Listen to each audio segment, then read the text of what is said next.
I'm just going to very quickly talk to you about Art Deco Mumbai. Here's the structure of my talk. I'm going to try and keep it quick and short. Why Art Deco Mumbai, what we do, how we do it, and of course what we've done so far. We'll have the question and answer at the end after Professor Dalvi is also spoken, so that we can take your questions all together. Basically, Bombay has, the largest collection, arguably the largest collection of Art Deco buildings. Miami has always laid claim to that fame, and I think we aren't entirely convinced that Miami necessarily should hold that pride of place, and we're hoping to investigate that whole thesis further. We also have an unparalleled density. We saw just one strip of 18 buildings, but when you look at the lanes inside, there are, a number of Art Deco buildings. The entire Colaba precinct is full of Art Deco buildings, so is large parts of the city. It's a celebration of the prosperity of the Indian businessmen and community who made money off the textile trade and of sending opium to China. And in fact, that was one of the single largest trade initiatives that we had going at that time. It also reflects, as I told you, the aspirations for modernity and a move away from the whole Victorian Gothic and imperial colonial structures that the British left us with. It's also a recognition of Indian architects, which has sadly always, again, stood in the shadow of what the Europeans came and did, primarily the British. And we have architects like Kajanan Maitre, whose book is kept outside and which in fact Professor Dalvi has also contributed to that effort. And frankly, if you ask me, it's really sorry that he is not celebrated in the spirit and style that he should. And of course, I've added my own little bit over here, which is relevant to the state we live in, where I think we are going through the throes of renaming stations and renaming buildings and reinforcing Maharashtrian culture. And of course, this whole heritage has not been recognized and is constantly under the threat of development. And we talked in brief about the development plan for 2036 and its far-reaching implications for the city. We also looked at the world map and we said we have Los Angeles, you have Chicago, you have New York, you have Miami, you have Montevideo, Johannesburg, Istanbul, Shanghai. Professor Sharma knows that very well, and she was lamenting that you're going to Beijing and you won't be able to see all the deco over there. Philippines, Australia, Napier, and New Zealand. And then you have this question mark here. And any research that you do on Art Deco, this is interesting that Bombay doesn't show up. And here we're sitting on this collection which is unique in the world. And our whole attempt was basically to get that question mark out of the way and, put a nice big blue dot in recognition of the heritage that we have.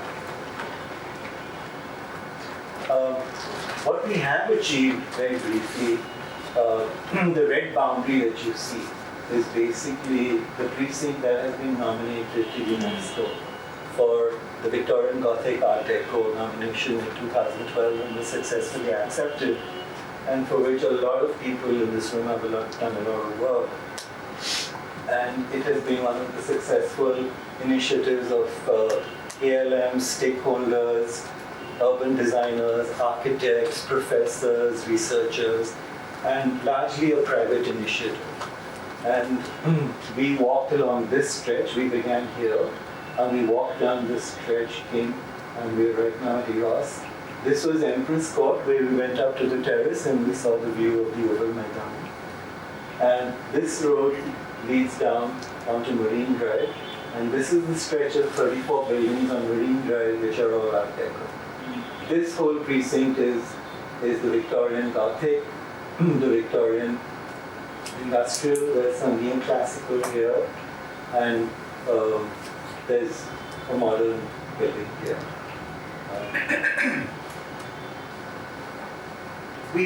We've all engaged with government, we've engaged with policymakers, local bodies, conservation committees, the media, and we've achieved a lot.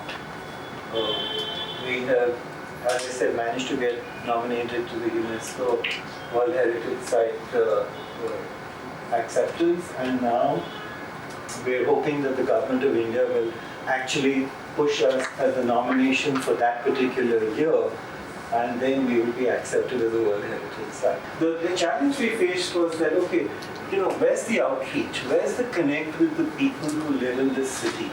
Where is the appreciation and the understanding of Art Deco?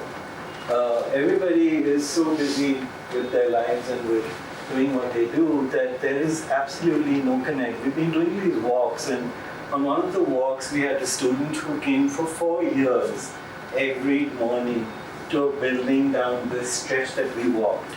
And he came on the walk and he was close to tears when we were done, because he said, I came here, I spent 4 years of my life, I never looked up once, and I didn't know that this existed and this was of such significant value. And that's where we basically have created an initiative to prepare a whole digital showcase and put Mumbai's Art Deco on the digital map. We want to chronicle its history, and we want to advocate its conservation. We're using digital platforms. I don't need to introduce that to you. You guys all know that very well, and how powerful it is, and how it talks across geographies and people and ethnicities and socioeconomic backgrounds. And it's we're already up on all these three. Please have a look and keep in touch with us whenever you're on your phones and on your devices. We're also creating a website which will be a public domain repository of information, which sadly doesn't exist. Every city that you saw on that map celebrates its deco, its architecture, its heritage. They have events, they have societies, they have government funding, and we don't even have a single domain that captures all this in one place. So this website very quickly, briefly, is just going to basically showcase the best of Bombay's Art Deco, which we're already showcasing on our social media pages. We're going to have for the first time an inventory of buildings, which you can look at through an interactive map, and you'll also be able to sort for buildings based on features, on elements, and by location. So if you're in Colaba or you're at the YMCA where you're staying, you could actually log on and just look, not even log on, just load the page and it will tell you what's around you, how far you are from there. And if you don't want to go see it, you can just tap on the icon and it will pop up on your screen and you can get an appreciation of it. And then of course there will be a significant research section, which will have all these subsections. And we're very excited to have a collaborative blog where we hope to have conversations and engagements with all these people who are all part of the city and who effectively are stakeholders in some form or the other. And of course we have references and links, and we hope to have this up pretty soon in another 10 years. Initiative, there's a lot that's been done by these three bodies and ultimately culminating in the UNESCO nomination. What we realized was that all this information was scattered. It's not been consolidated and created into a single unified directory which we can present and showcase to not only to Bombayites but also to people in India and across the world. And that's something we're doing. We've taken up one neighborhood and we have now completed documenting that. This is just to give you a quick overview. We started with Colaba, and that's legal theatre over here. And we broke it up into 2 zones, and we got a team of interns who were basically architects and photographers, and they were allocated these blocks, and they now have taken it into these color-coded blocks, which basically comprises of 2 zones, 31 blocks, 379 buildings, in a density of just 0.85 square kilometers. And we have identified 55 Art Deco buildings, and 2 we're not very sure about, so we're going to get those verified by authorities like Professor Dalvi and others to make sure that our information is accurate. This is just a quick deco at the sheet that we have placed outside, and it shows you the kind of documentation we've done. And Sunraj Mahal is across the Taj, very iconic building. It gives you an easy and friendly visual interpretation of the building's elements, its features, its front elevation. It shows you where it's located, it gives you the coordinates, it gives you the year it was built, and it also gives you the GPS coordinates, and tells you a little bit about the architectural description of that building. And we've done that for 55, and we hope to progressively move on to other neighborhoods within the city which haven't been already documented. So we will not be doing the stretch that we walked on, and we won't be doing Marine Drive because those have already been documented for the UNESCO nomination. And then of course we want to advocate its conservation, which means engaging with everybody and whoever's a stakeholder. We also want to become members of the International Coalition of Art Deco Societies. It's ironic that they are celebrating Art Deco around the world, but have not thought it important or relevant, even on their part, to reach out and discover Bombay, which is, as I said, so incredibly significant. And within the next 3-4 months, we hope to be on board with that body. So, and also with the Asian Art Deco Alliance. And our walking tours, while they're very small, and this is really a large group, we typically take just 4 or 5 people. We have been focusing on people who are influencers so that we can create an outreach. And those have been very successful. I'll talk to you a little more about that later. This is just to give you an example of our Facebook page, and it shows you Firuzara was the building just after the first building, just before the first building that we started off this walk on. And here's another example of We talked at length about the Parsi community and their contribution, and Ponivar Gulmur, again, a Parsi architect who did a lot of work in Bombay. This is, again, a Facebook page, and it shows Port View, where we were down there, and we saw that beautiful elevator just before we came to Eros. And I think here the point I'm trying to make is that when I read a comment from Shubham Thakare Maratha, and he says, Mahol ekdam zakas. Okay? Now when he says Mahol ekdam zakas, I can't quite say it the way Akriti says it. Yeah, she can really, get it right. But he's written a thought that came to him in Marathi, but he's written it in English. And we went to his Facebook page, and he's a 19-year-old, and he lives in Solapur, and which is in interior Maharashtra. And this picture somewhere reached out to this guy and connected with him in a way that we find is very gratifying, because the next time he comes to Bombay and he looks at something Art Deco, there will be some sense of connect with what he saw on Facebook and what he's exploring in the city. We have Vadipalli Raman, who again, this time has said Karak, which interestingly is a thought he's had again in Hindi, and he's expressed it in English and spelled it phonetically. So Karak means, so you will have to help me with that. Professor Dalvi, Karak, solid. Solid. That's solid. That's as expressive as he could get. Which is cool. I mean, very nice is very nice. We've all kind of.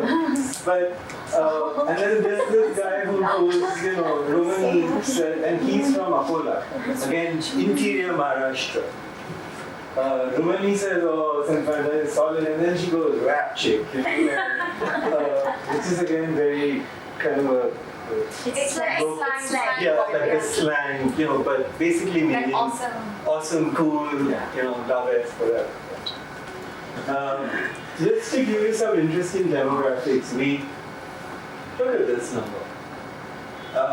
It's like the first time we saw it, we were freaked out. We just like, why is there such a huge, disparity? I mean, difference between the number of women and men who are visiting our Facebook page. And the other startling statistic was that everybody who was coming to us, basically 65% of our audience was between 18 and 24, which was really exciting because that's the generation which is post-90s.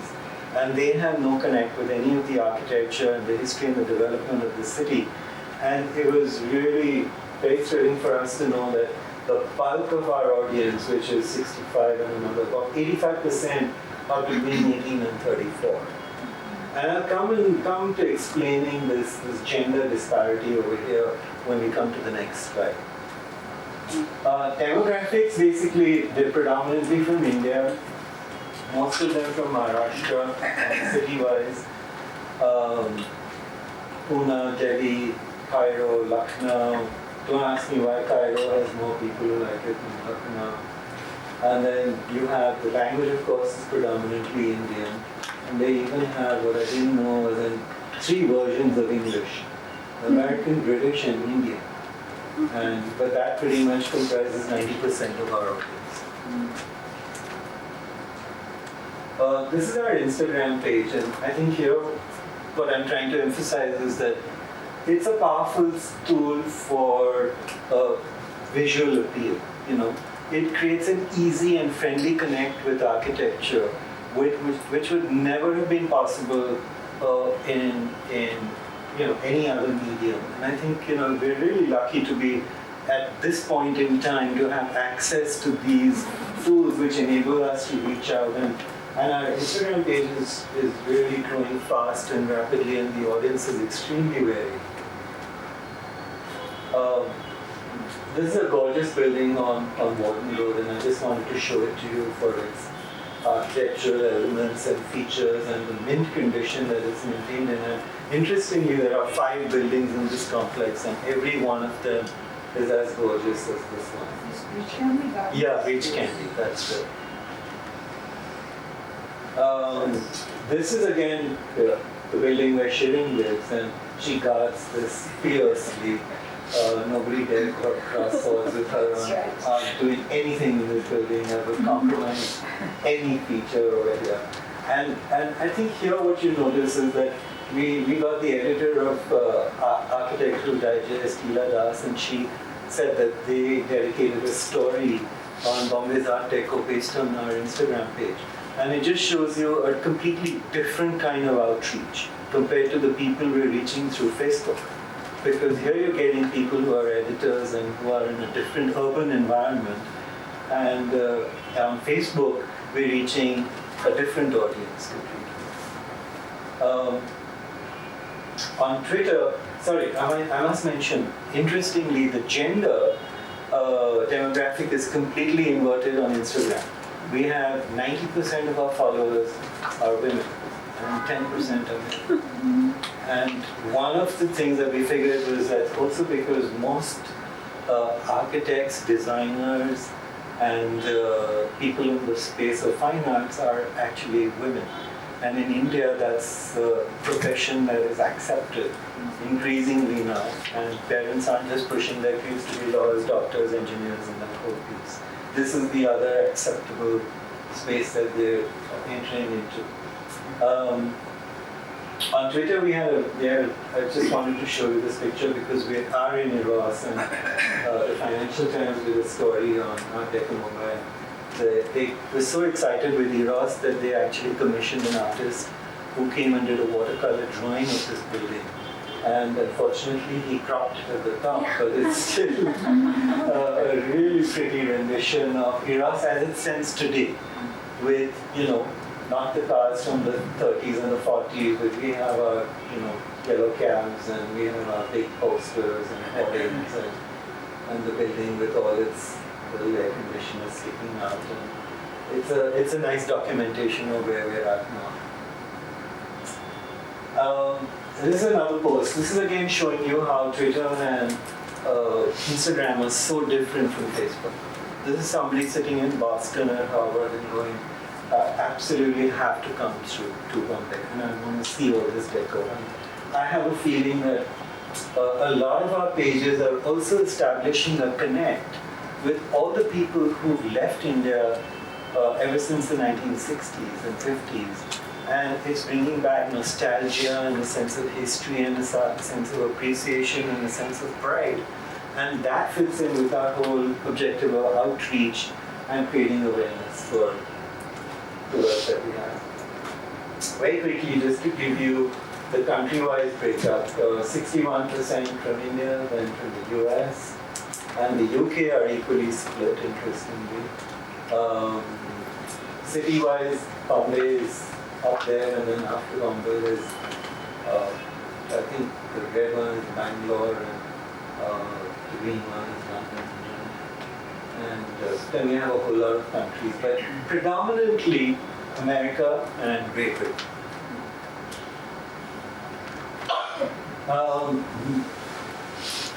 I think it's very well for us to be using all these mediums, but at the end of the day, books, research, scholars, libraries, and all the work that's been done so far cannot be just brushed aside. That really is the foundation for documenting everything that this city has in its wealth and repertoire.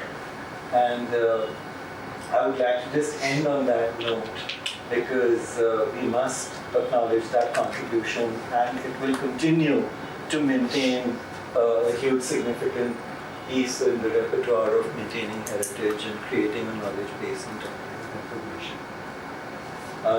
Thank you. I'm done. I think it's very nice that we have you are all from media studies, and what we would like to do, or what I would like to do, is to maybe approach Art Deco architecture also as a form of media study. That has been the direction of my research, which looks at Art Deco buildings from a semiotic point of view. Historically, there is enough that is known, but when we look at the buildings as buildings themselves, okay, shorn of historical reference, then also we tend to see a lot. And that allows us in very interesting ways of charting trajectories of architectural development just from the way the buildings appear. That has been an ongoing kind of project in which I have looked at Art Deco buildings of three types: cinema theatres, office buildings, and apartment blocks. However, that's not limited, Art Deco is not limited to that alone. You have Art Deco in Bombay and in India in other forms as well. So say for example, you have a lot of private homes which are built in the Art Deco style. There used to be, I'm not even sure they are there anymore, a couple of petrol pumps or gas stations which were in the Art Deco style, and then there are some other types of buildings, hotels and so on. So what I thought is I would like to talk to you a little bit about some of the impulses that led to Art Deco happening in India in the first place. Perhaps if you have that background, then it becomes a little easier to contextualize the buildings that you already see. Will that be all right? Yeah. So I think we have to look at, let's start with Bombay and then we can kind of expand the scope a little bit. The movement of architecture in Bombay is essentially that of the middle and late 19th century, where you have a whole, quite a lot of architecture coming, very defining kind of architecture that comes up, iconic buildings essentially built by the British as part of the British Raj project. And these buildings come up in a variety of styles. So we have buildings which are in the neo-classical style, we have buildings which are in the neo-Gothic style, and we have buildings which are called Indo-Saracenic, which is a fairly local kind of term, which means that you have buildings which are basically built by the British, but they look like Mughal buildings or from the Indian past, largely the Islamic past.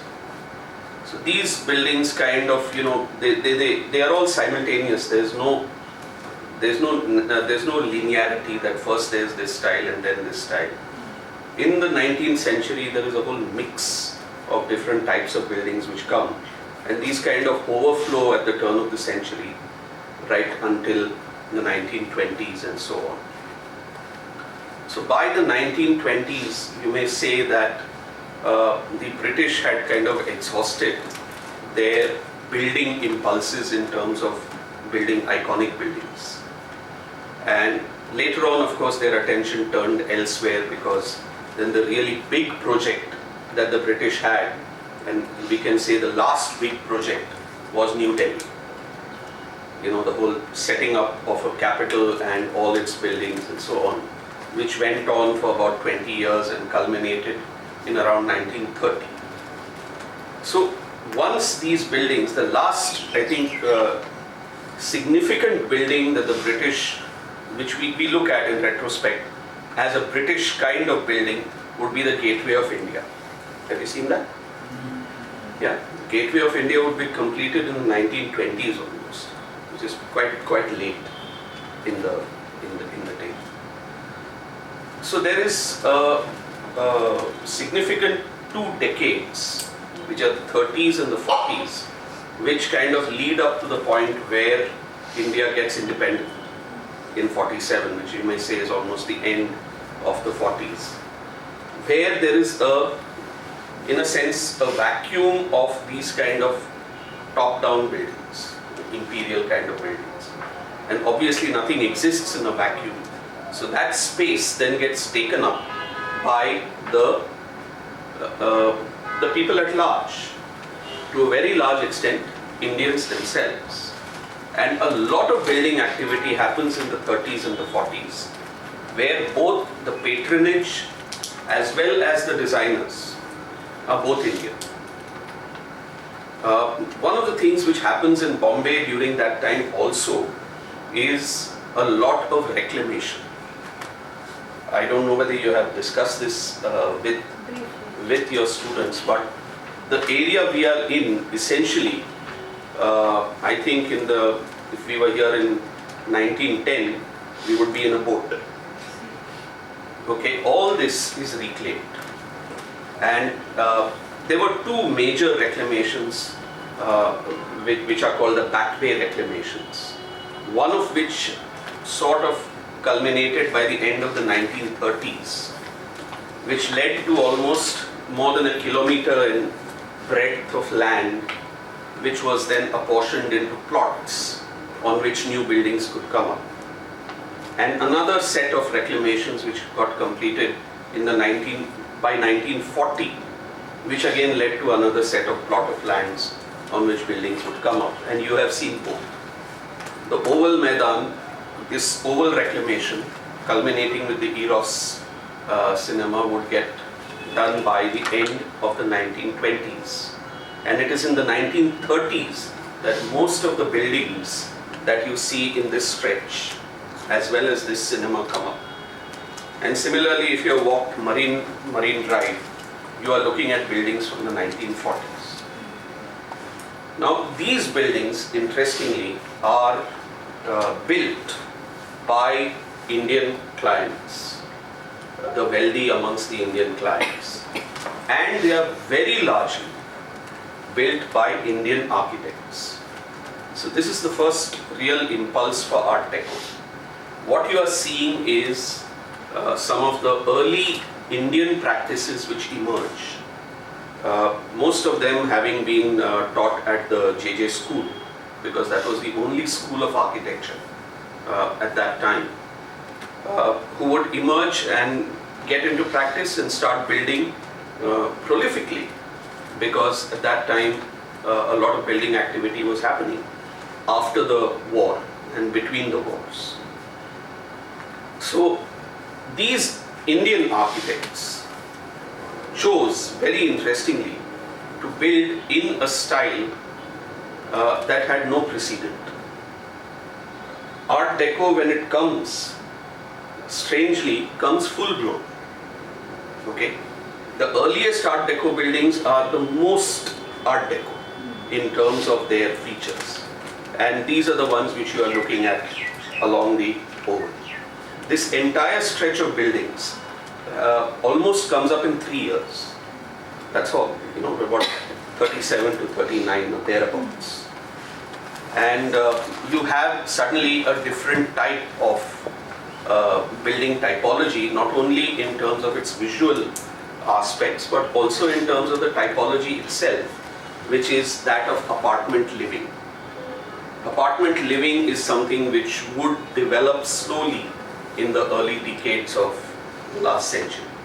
Where people come together, stay in an apartment block where you are, staying with strangers, but you are living in much better conditions than earlier tenement kind of housing.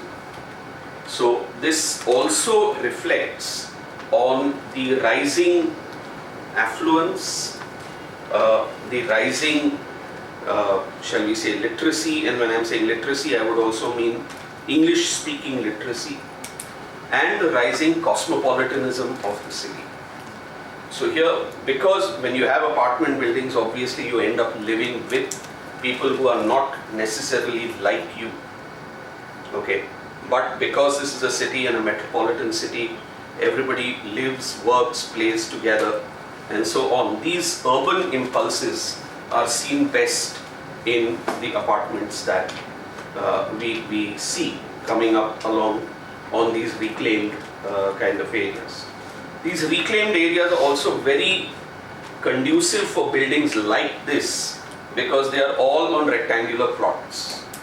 Okay, they are on a grid, so that each building has its own kind of very clear delineation and so on. And the laws at that time also expected the buildings to follow certain uniformity in terms of the frontage, in terms of the building heights, in terms of the floors, and apparently they even had to get their entrance and stairwell design approved.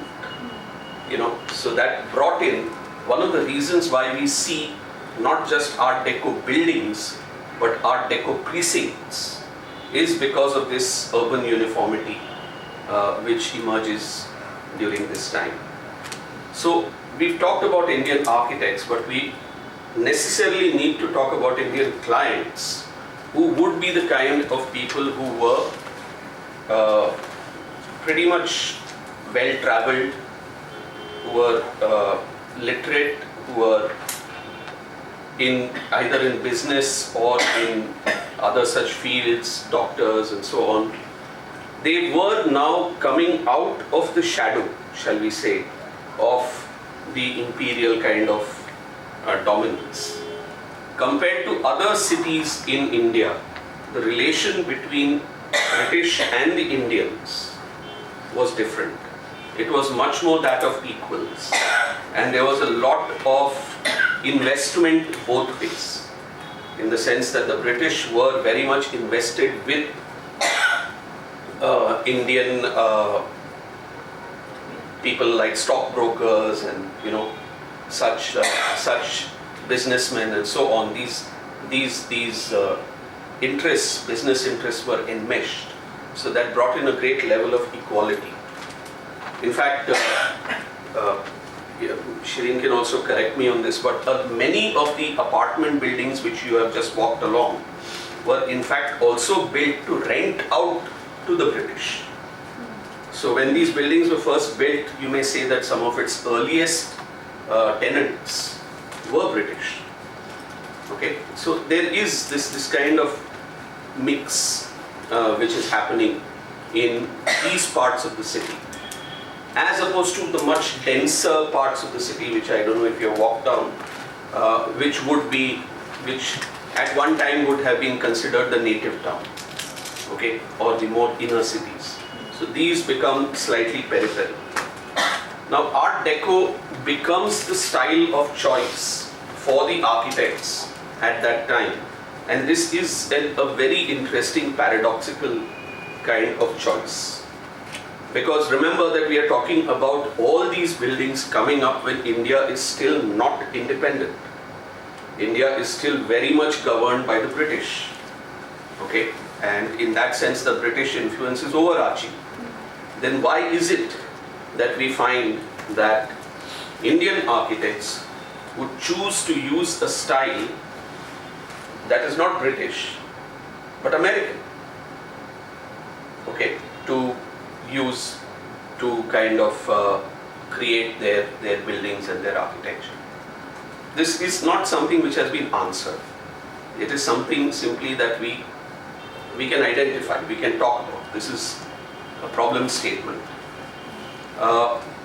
One of the things in the choice of Art Deco is also the fact that they are all buildings which are meant to be looked at. Okay, they are not just uniform, utilitarian, functional kind of buildings, which they, in a sense they are, but they are all created in a manner that they express certain impulses that can be seen by the people at large. This becomes, I think, quite a distinct change from the earlier part of the century, of the late 19th century, because when you have British buildings, in one sense, the British buildings are, if you study critical theory, it's more in the form of a panopticon. The British buildings are there, iconic things for you to look at and to be looked at. When you have the tower of the university building with a big clock tower, in a sense, have you seen that building? The clock tower. But have you seen something interesting on that building? That on that tower you have these 8-foot high statues of human figures. The human figures on the tower are expressions of what the British called races of India. Okay, so they are stereotypical depictions of different types of Indian communities. So you would have a stereotypical depiction of, say, a Punjabi, okay, a Maratha, a Jewish person, a Parsi, a Muslim, and so on. So these were all put on the body of the tower. In effect, the symbolism is that these are the subjects, these are the governed, okay, and people from all the governed, the whole subject population could look at these buildings and know that. Okay, so there was this a clear power differential, you can say, even in the architectural expression. But when it comes to the later buildings which are designed by the Indian architects, there is no power differential. But what there is very clearly the occupation of the public realm. In the sense that now there is a recognition that the ordinary person can freely walk and occupy the public space, be equal to each other in the public realm, and also appreciate the architecture all around them, which in some way talks to them. And it does talk to them because it is in different colors, it is built with a lot of pastel shades, it has decoration, it has ornamentation that is, in a sense, without precedent. So it doesn't automatically relate to the British, okay, but it has a lot of, at that point in time, it must have been very modern motifs. And Art Deco, no matter whether in India or in Florida or anywhere in the world, is all about a complete mix of these motifs, both eclectically picking up from anywhere in the world, as well as depicting the modern age, both these things. So you always have, these bands on Art Deco buildings. Okay, researchers have called these speed lines. Okay, you have these zigzags. Okay, they are symbols of power. You have on the Marine Drive, you have marine or nautical motifs. You have circular porthole windows and so on, which are the depiction of steam engines or steamships. So the modern age was depicted in these forms through power, electricity, radio waves, railway trains, cars, steam engines, aeroplanes. These got sublimated in some form or the other on the ornamentation of Art Deco buildings. And this is a universal phenomenon. It's not related to India necessarily. Even if you look at the buildings in Florida, you would see that. When you look at the buildings in Napier, you would see that. Okay, so these bands and all. Then there is the most obvious one, which is the stepped kind of form of these buildings, which is again something that you will see all over the world. So but the motifs on top of the buildings sometimes vary and sometimes have an Indian kind of appearance, but this is not very common. The buildings on which you find a sort of Indian motifs and appearance are mostly office buildings, okay, which want to create, like say they are insurance buildings. So they want to give that image of stability, okay, or of industry, of labor. So you see those kind of motifs. But when you see the motifs on buildings like apartment buildings and so on, then they are the more playful. They are the more kind of, this is not a bad example, okay, of an Art Deco motif, which you will see in Bombay. Because, and this is very literal, you will not see things this literal, but here you are basically seeing the tropics. This is a tropical depiction. So you have palm fronds, okay, you have the ocean, you have surf, yeah, you have other kind of flowers and starry nights and so on, exoticized completely, yeah, the tropics in a Western kind of way, how they look at the tropics in this, all the whole Caribbean stereotypes and all that. Extend that to India, you are also looking at a city which is on the sea, yeah. So a lot of the motifs you will see things like this. When you look at the apartment blocks, you will see depictions of fountains and surf and the sea and so on. And occasionally, like I said, depictions of power. So these become the more common kind of depictions that we see on the Art Deco buildings, but again, the literal depictions are very few. Most of the time you will see ornamentation in the abstract. The abstract ornamentation is mostly kind of enhancing the buildings. You know, they follow the lines of the building, so verticals look more vertical, horizontals look more horizontal. You have these kind of banded edges. You have the one immediate indicator of an Art Deco building, and that is the curved lines, you know, what is known as streamlining. So all these become the new aesthetic which is adopted by these Indian architects in the creation of these buildings. But these are two impulses, but there is a third one which is very, very important, which is not really talked about and deserves a lot of research by itself, and that is the fact that these buildings are now built in a modern material. Okay, all these buildings which we see are built in RCC. They are built in reinforced cement concrete. Okay, that was something that came up in the early decades of the 20th century. And it came up because of cement companies which were set up all over India.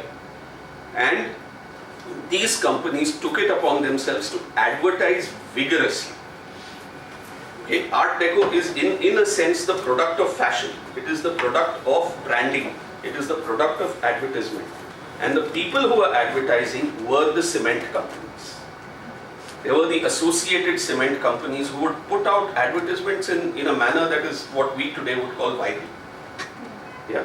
And they were targeted both at the patrons, which means the clients who would want to build, but they were also targeted at the architects. Now the architects were reasonably well organized in the city of Bombay.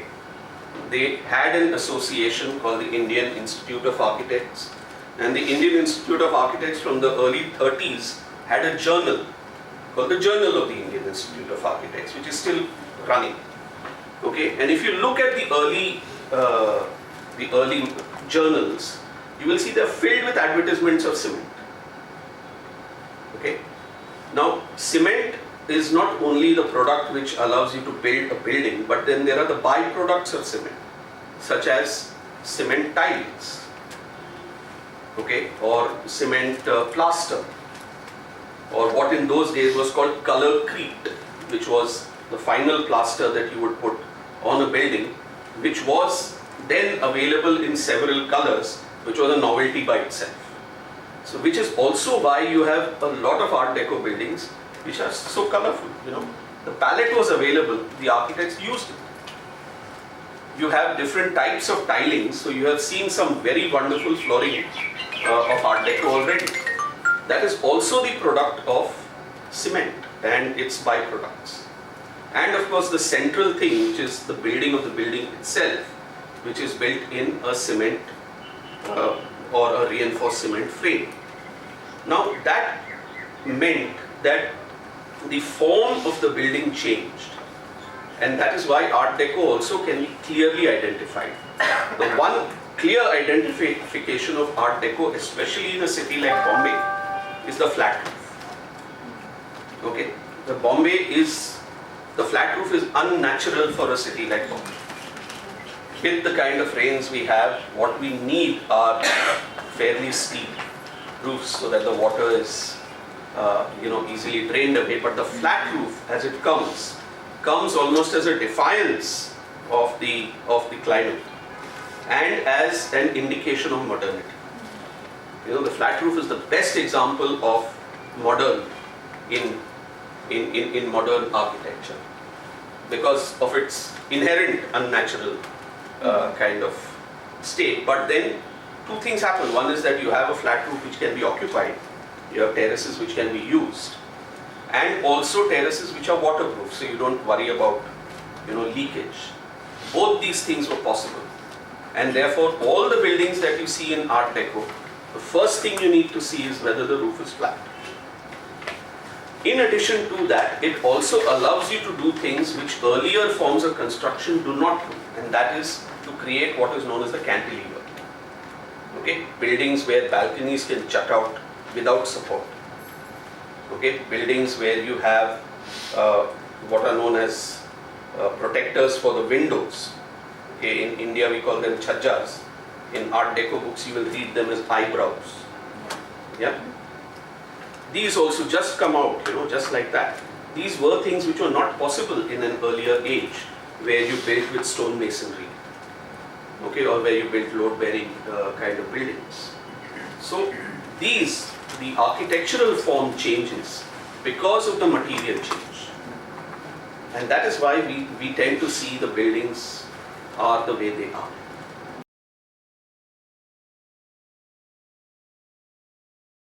So, since Art Deco kind of came in to fill the vacuum of the British architecture, and it was supposed to represent something kind of new and modern, was it seen as a threat by the British? That's a good question, and there's an interesting way to answer that.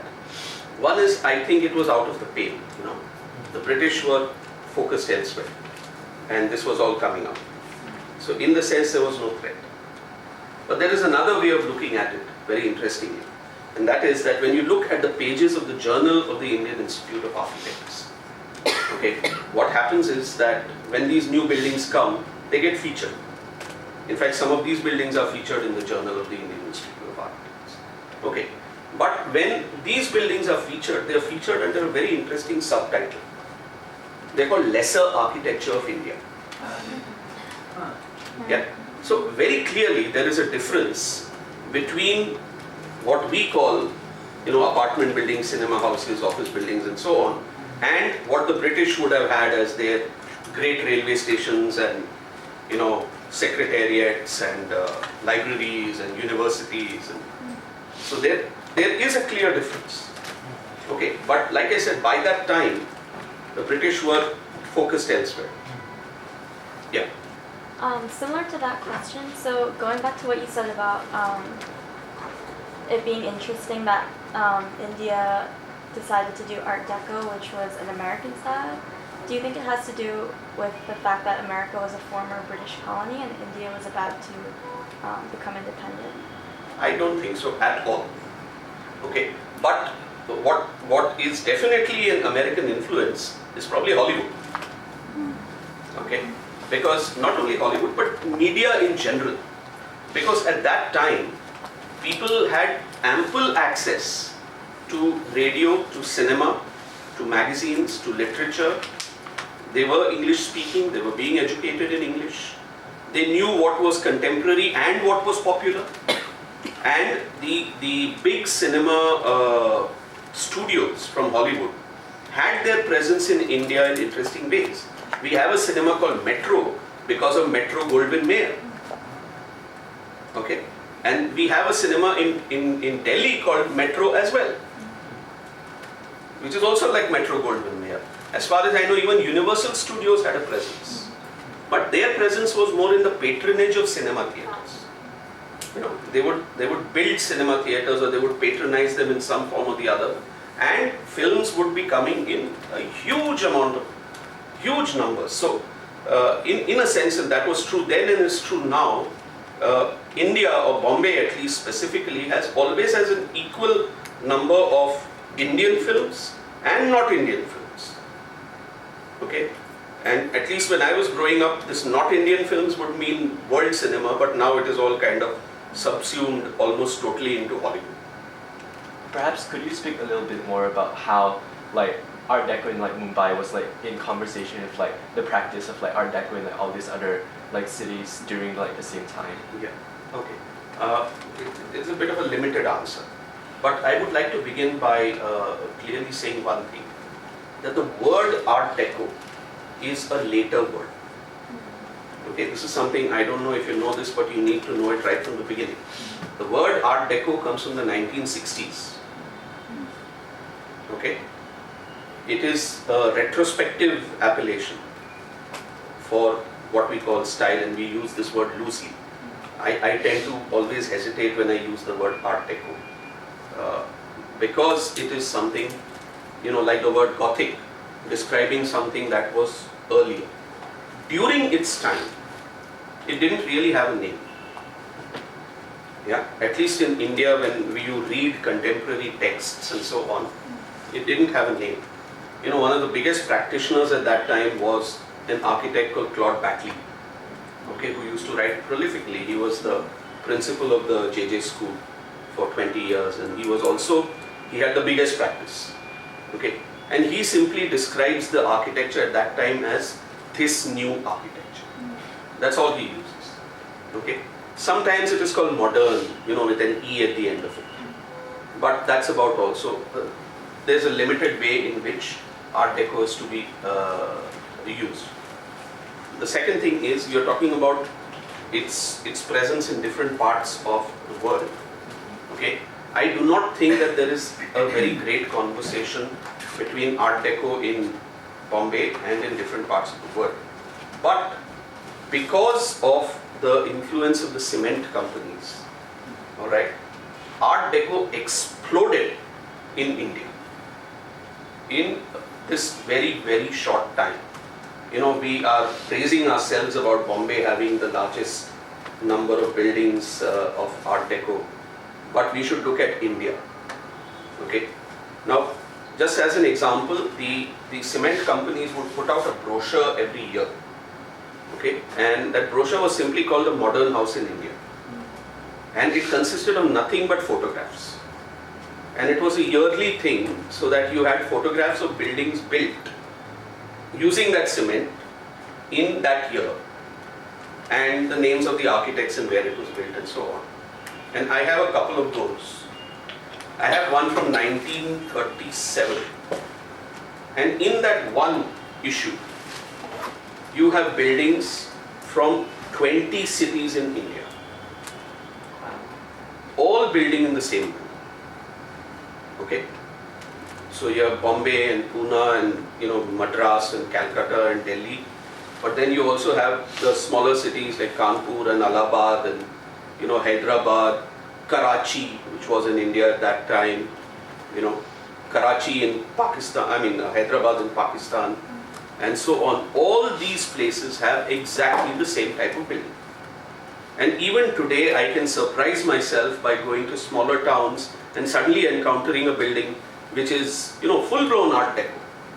Yeah, and that it was built in the 40s or the 30s or something like that. So it was prolific, but it was prolific in India.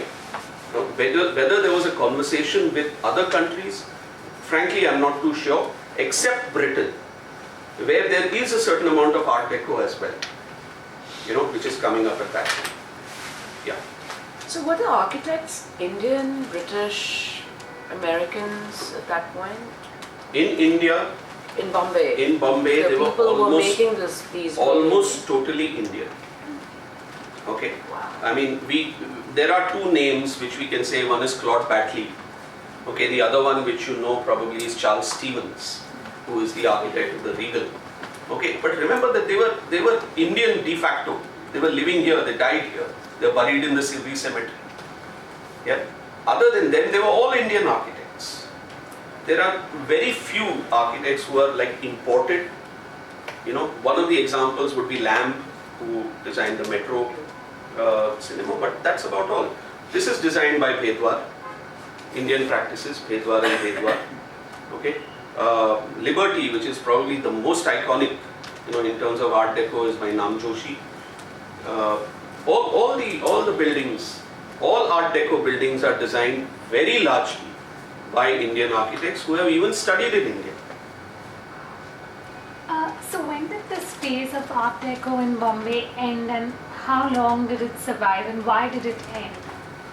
Okay, like I said, when it came full blown, but when it went into decline, there was a slow decline. Right. Okay, and that slow decline continues until the 50s.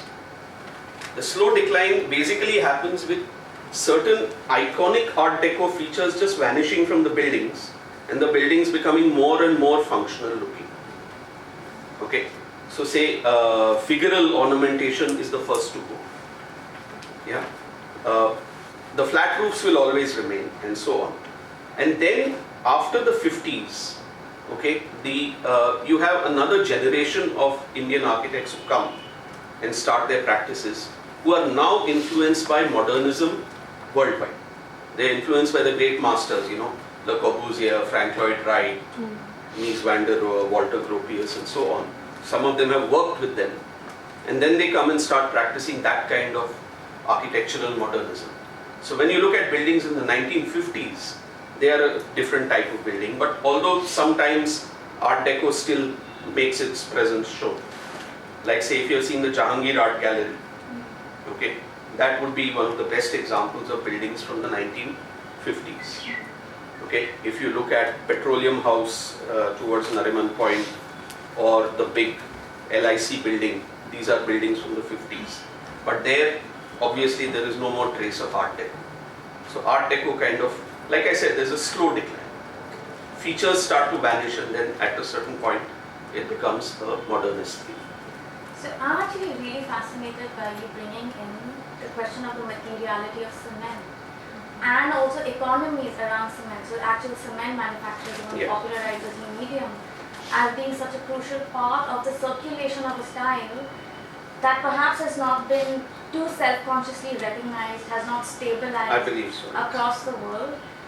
Because it also leads me to think even about architects, because there's a colleague of mine who's working on the history of cement in India, and clearly there's many different people who are less self-conscious designers of a 1933, say, new reclaimed space in Bombay, who are simply looking at brochures and trying to replicate something which for them is the new Indian house.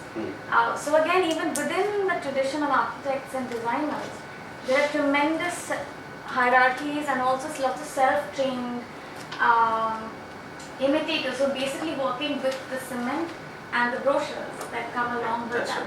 So interesting how circulation happens And sometimes. not only that, consciously, at that sometimes- time there would also be these publications which were meant for popular consumption, like 50 house designs. Yeah. So you could just pick one up and go to a building contractor and say, can you design the house like this? You did not even need an architect to do that. And you have such things as well. Again, some of these publications are propagated by the cement companies. And there's a lot of cement advertisements, even in film magazines from the 1930s. Are they? Yes, and again using this kind of intermediate connection between different forms to signal a sense of their being aligned with modernity. But there's another interesting thing is that if you just do a general Google of Art Deco, what will you see? Okay, you will see that Art Deco encompasses all aspects of design. Right? It goes right from graphic design to big buildings. But in the middle, it encompasses, jewelry, fashion design, product design, textiles, furniture, buildings, and so on. So the entire thing. But again, in its initial stages at least, it is always looked at as a kind of rich man's product. Okay? So you have Lali, the jewelry designers and things like that. That Art Deco was always in the finest materials. And one of the best expressions of that is, say, the lobbies of the Empire State Building or the lobbies of the Chrysler Building, which are in marble and, all glitter and things like that. And on the other hand, you have this Indian kind of expressions of Art Deco which are functional, mundane, for the ordinary public. These are not buildings meant necessarily for the richest in society. The apartment buildings actually meant that the middle class in Bombay and in the rest of India would get their place, and they would get a certain amount of recognition and a certain amount of expression of their own aspirations. So there are these two different scales at which we can look at the same style as expressed in different parts of the world. why is Art Deco associated with Hollywood? It's because it is associated in the form of, things that are only for the rich. You've all seen The Great Gatsby, Lerman's version, which is an exaggerated Art Deco, isn't it? Yeah, but it's not exaggerated in that sense because the symbols are correct. Symbolically, that's exactly what it was. Places for the rich, places for the rich and famous, like that. But here, it was every man's. Art Deco was an every man's Art Deco. That is the difference. So, yeah. If you can throw a light on the buildings, the PM Road, which is a stone masonry and Art Deco, in compared to the building which is a Dadar Matunga, when it was hitting rebuild plan at that time, it would be great. Yeah, see the PM Road buildings are office buildings. Yeah. Okay, the Dadar Matunga buildings are residential buildings. And my little bit of research has shown that there used to be stylistic differences even in building types. So, residential buildings were built like residential buildings, and office buildings were built like office buildings, and cinema houses were built like cinema houses. So, it's not that Art Deco subsumes all these buildings into one. They have their own kind of ways. So, say for example, when it comes to residential buildings, you will largely see horizontals. Yeah, when it comes to office buildings, you will see verticals. So, that these become conventions, not written down conventions, but more practice conventions, more kind of peer-to-peer kind of conventions. So when you were talking about like Art Deco in like Bombay as kind of like everyman style, kind of like a Foucauldian like heterotopia, how do you make sense of like the very visible markers of like class stratification? For example, even in like this cinema, you see like different like counters for like balcony seats versus like just like common seats for like the general public. How do you make sense of like the, I guess like lingering like specter of like this signifiers of like class differentiation? Well, from the exterior, in fact, it was to kill class differentiation. Art Deco became every man's. So, whether the cinema house was probably the best example of a public space which could be accessed by everyone. Okay, we have these names, but if you see these names, they actually come from the time of theatre. When we say something like dress circle, we all grown up in these buildings. When we were kids, we used to have these same names. Nothing has changed. Dress circle. What does dress circle mean? Ask Indian people what dress circle means, and they will not be able to answer. Do you know what dress circle means? Yes. No, but there is a clear class difference, where you will be, dressed in a suit and a tie and a hat and a, what do you call, a cane, and the ladies will be dressed in flowing gowns and sequins and stuff like that, where the rest, are probably in dhotis and, as we say, half-naked people. Yeah, but then that comes from the same thing as theatres, where you had the boxes. And who are the people who would access the boxes? They would be the people who could afford boxes, the rich and famous, whereas the rabble were there right there in the front. So the same names are used. And that's also reflective of the fact that many of the earlier cinema theatres in Bombay were actually converted from drama theatres. Whether you have the Capitol or whether you have Edward, many such. The Opera House was for many years that we knew the Opera House as a cinema theatre, not as an opera house. Okay, when we were kids. So there were cinema theatres play theatres or playhouses which got converted to cinema as cinema grew in its popularity. Yeah. There's also something I'd like to add to that. There's a lot of, if you get really interested in thinking about the connection between early cinema and modernity across the world, whether it's in America or Latin America or India or Africa, there's a way in which there's historians write about cinema houses and thinking about Windover's essay about the chalk as a place of a different kind of democratic possibility, which is paradoxical.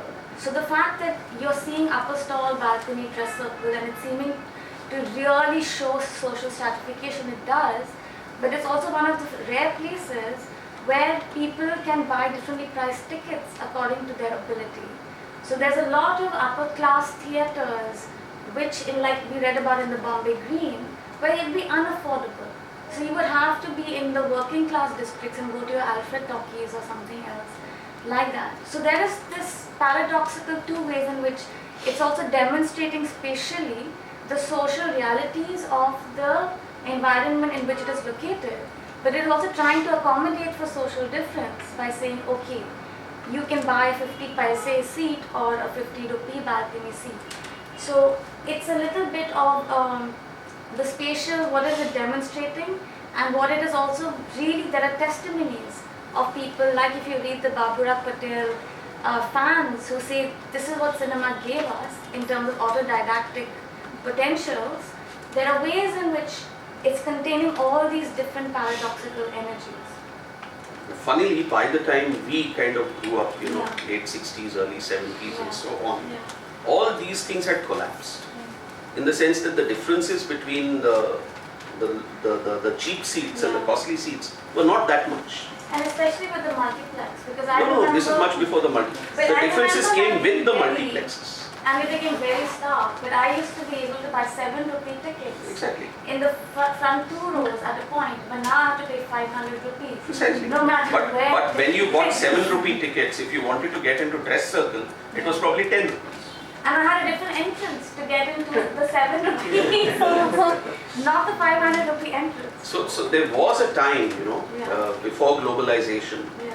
where all these things collapsed into one. That when we use the word every man, it was literal at that time. Yeah. The rich and the poor were all more or less in the same place. So I have a question. You mentioned, because so many of these buildings are called something Mahal, and like I do know that Dhanraj Mahal is actually built by a royal family, and it was meant as like a palatial residence. But you also mentioned that many of these buildings were built perhaps by builders and developers who wanted to rent them out. So they were built expressly to have been broken up into apartments. Okay. Is there a way Not that broken, designed as apartments. actually designed as apartments instead of occupation by one Yeah. family?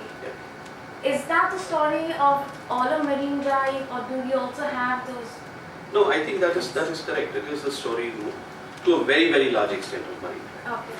Of course, there were buildings in Bombay built by the princely, And I believe before independence, India was in two parts. India was British, and then there were lots of princely states.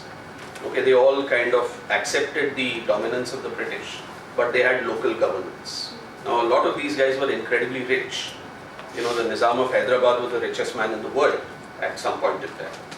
Yeah, and many of these princely states would have property in Bombay, and they would build buildings in Bombay. So Mahal, but Mahal is a generic term. You can have somebody in Dharavi call their house Mahal. Mahal means palace. So it's a common thing. But interestingly, if you're looking for names, you should look at the names along the oval, and you will find that they are all in some form or the other showing obeisance to the British Raj. Like Empress Court. Empress Court, Queen's Court, the word court itself, Yeah. okay, and then you have Belvedere, and you have Windsor Castle, Windsor Court, Windsor House, and so on, so it's very interesting. But when you go on Marine Drive, all that is gone. There's a difference of about 5-6 years between these. Marine Drive, it is more like Oceania, or their names, Keval Mahal, Kapoor Mahal, and so on. So that kind of little bit of interest is also there in just the way people name their buildings.